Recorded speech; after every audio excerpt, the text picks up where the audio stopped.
Hello guys and welcome to another episode of Dr. Tabat Reacts, where I react to various medical articles including news, discoveries and other things. In today's video I'll be reacting to a news published by The Punch, a Nigerian newspaper. The title of the article is Brain Drain, Counsel Young Doctors, HOS Advises NMA. That's the head of service advises the Nigerian Medical Association. So let's dive into today's video.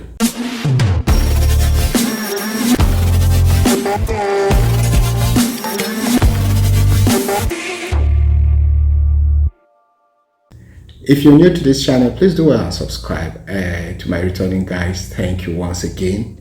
So let's just read the article.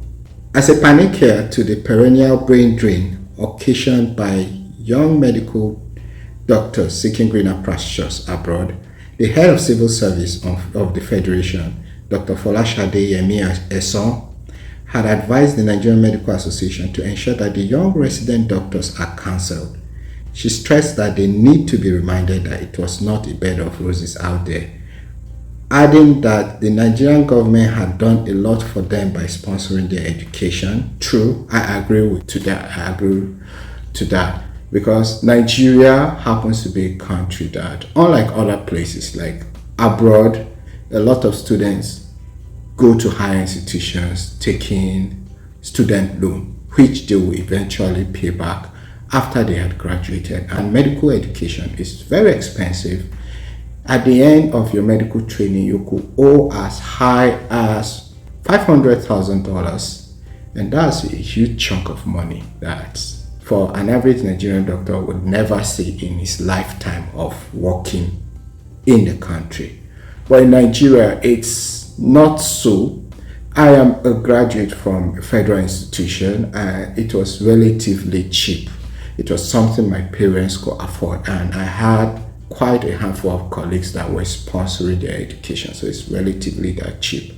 In state institutions, it's slightly more expensive, and the private institutions are more expensive, like significantly more expensive than ours that graduated from federal institutions. But still, there are things that quite a lot of parents could afford.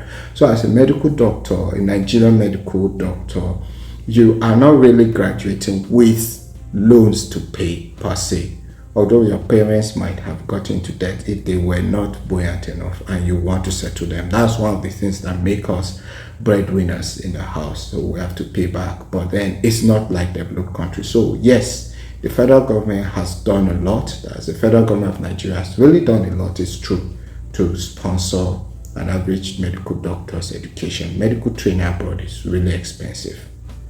And it's sad that despite all this investment, a lot of doctors are still living. And I am one of those that left, and it's due to some factors. Let's just go further down the story and see. In a statement on Wednesday by Emi Ahmed, the Deputy Director of Communications, the HOS, which is the head of service, was said to have expressed fear that the rate at which resident doctors travel abroad to practice without serving the country was a cause for concern. True, stating that the Nigerian Medical Association was a good platform to counsel them. She added that Nigerian doctors abroad were underpriced compared to their counterparts from other countries due to their large numbers. I don't know. I am currently in Saudi Arabia, and I know that, yeah, for sure, your salary structure is not the same, especially if you graduated from universities that in developed countries. Your salary is not the same as those that graduated from universities from developed countries or universities in developed countries, definitely. But the same thing is, when I now go and study and get a particular certificate, or I do my residency abroad, like in a developed country, my salary is the same with every other person. So the change or the difference in salaries really has to do with where you graduated from, not really the color of your skin. And if Nigeria was a developed country, definitely will be paying way more than this. But in other countries, the criteria for graduation, like the US and the UK and other countries like that, you sit down for the same exams to qualify. So you get the same pay irrespective of your nationality. However, because you're a foreigner, you might pay a higher tax also. Definitely, these are some benefits that citizens tend to have. But at the same time, even with this seemingly low pay, it's still way better than what you get in your dear country. And forget the fact that the medical doctor also have responsibilities, and these are the things that make us move around. And we have to get paid well so that we can take care of ourselves and take care of our future too. That's it. So even if she's saying this, which in a sense is true, it's still better than what we're getting at home. That's it. Sorry, I'm spilling the beans here. It's still better.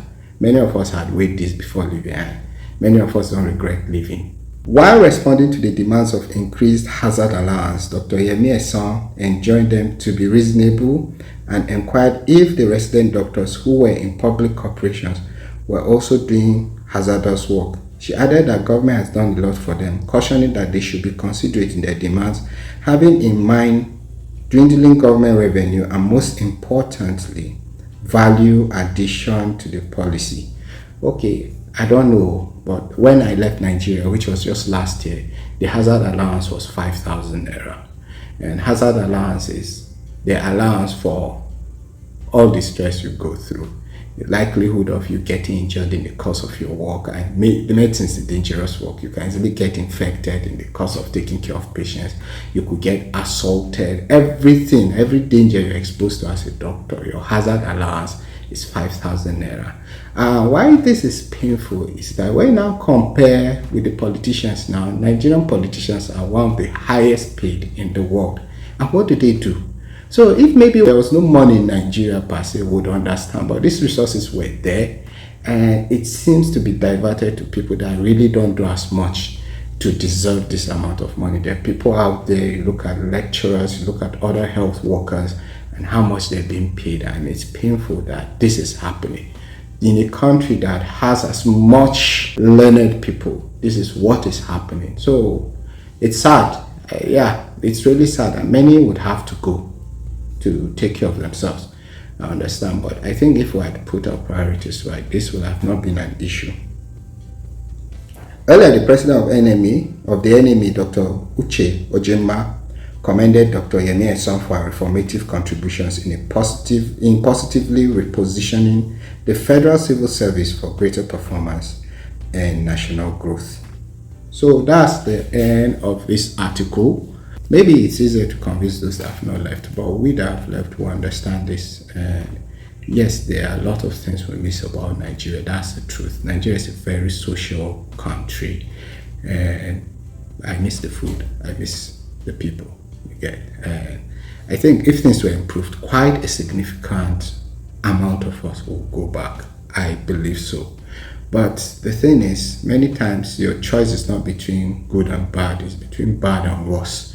So in any way you're affected, but you choose for the one that you're least affected, like you least suffer from it. And these are some of the choices medical doctors and other Nigerians that leave Nigeria have to make. So I would say that things have to be improved first, and I think quite a lot of Nigerians will want to come back, but even those there still are still planning to leave. So I don't know, for this article, many guys that have left will tell you is that they don't regret leaving, especially on financial grounds.